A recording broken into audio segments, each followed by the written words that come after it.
Hello అండి, welcome back to your కుటీ channel. ఈరోజు వీడియోలో వచ్చేసి కుక్కర్లో చికెన్ బిర్యానీ ఎలా చేయాలో ఈ వీడియోలో చూద్దామండి. చాలా సూపర్గా వస్తుందండి. మెతుకు కొంచెం అంటుకోకుండా పొడి పొడిగా చాలా బాగా వస్తుంది. అలాగే చికెన్ కూడా బాగా ఉడికినట్టు మెత్తగా ఉంటుంది. చాలా సూపర్గా ఉంటుందండి. టేస్ట్ కూడా నేను మామూలుగా పాత్రలో చేసేదాన్ని, ఇప్పుడు కుక్కర్లో అయితే చేసి చూపిస్తున్నాను. చూసేసేయండి. అలాగే మీరు ట్రై చేయండి, ఎలా వచ్చిందో కామెంట్ పెట్టండి.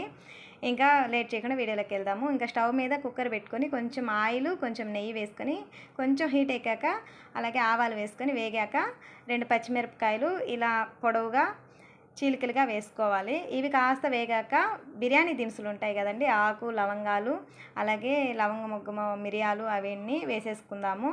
ఇవి కాస్త వేగాక మసాలా అయితే వేసుకుంటున్నానండి. మసాలా మిక్సీ పట్టి పెట్టుకునేసాను. ఇంకా మనం మామూలుగా చికెన్ మసాలాకి ఎలా మిక్సీ పట్టుకుంటామో అలా వేసుకుంటే చాలు. ఇలా వేసేసుకొని కొంచెం పసుపు వేసి బాగా వేయించుకుందాము.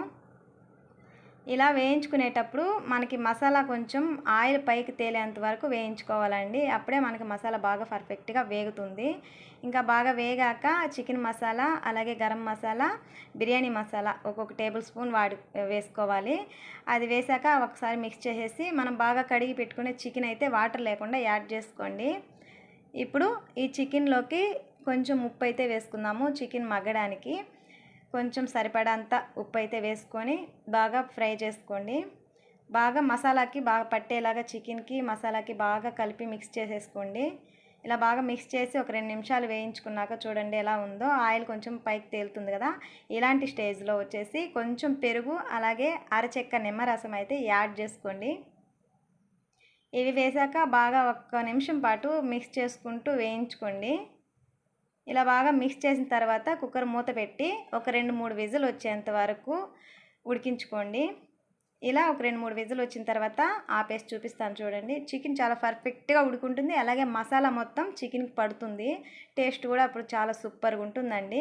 ఇలా ఉడికించిన తర్వాత ఇలా చూడండి పర్ఫెక్ట్గా ఉంటుంది. ఇంక ఇప్పుడు ఈ స్టేజ్లో వాటర్ అయితే యాడ్ చేస్తున్నాను. ఈ గ్లాస్తో నేను 3 గ్లాసులు బియ్యం అయితే తీసుకున్నాను. అదే గ్లాస్తో 6 గ్లాసులు వాటర్ అయితే తీసుకుంటున్నాను. మామూలుగా మనకు చికెన్లో కొంచెం వాటర్ ఉంటుంది కదండి, అందుకనేసి లాస్ట్లో 6వ గ్లాస్ వాడేటప్పుడు అర గ్లాస్ అయితే వాడుతున్నాను. 5.5 గ్లాస్ అయితే వాడుతున్నాను. ఇక్కడ మనం మామూలు బియ్యంతో వాడుతున్నాను. బాస్మతి రైస్కి అయితే వేరేగా వాడాలండి. ఇక్కడ మామూలు బియ్యానికి 5.5 గ్లాస్ అయితే వాడాను. అలాగే వాటర్ కొంచెం హీట్ ఎక్కాక ఇలా మనం ముందుగానే కడిగి పెట్టుకున్న బియ్యం అయితే యాడ్ చేసి ఈ స్టేజ్లో మనం ఉప్పు సరిపోకపోతే కొంచెం ఉప్పు అయితే వేసుకొని బాగా మిక్స్ చేసుకొని మూత అయితే పెట్టేసుకుందాము. మూత పెట్టి ఒక 3 విజిల్ అండి. నేను ఇంట్లో మామూలు బియ్యంతో చేశాను కాబట్టి 3 విజిల్కి అయితే పర్ఫెక్ట్గా వస్తుంది మాకు. ఇలా స్టవ్ కట్టేసిన తర్వాత మనం ఓపెన్ చేసి చూపిస్తాను చూడండి. మీకు చాలా పర్ఫెక్ట్గా ఉంటుందండి బిర్యానీ అయితే. పొడి పొడిగా మనకి మెతుకు అంటకుండా చాలా పర్ఫెక్ట్గా ఉంటుంది. ఇప్పుడైతే మీకు వేడి మీద ఎలా ఉంది, ఒక 2 నిమిషాలు ఆరిన తర్వాత చాలా బాగుంటుందండి. పిల్లోళ్ళు కూడా చాలా ఇష్టంగా తింటారు. సూపర్గా ఉందని మిమ్మల్ని మెచ్చుకుంటారు కూడా.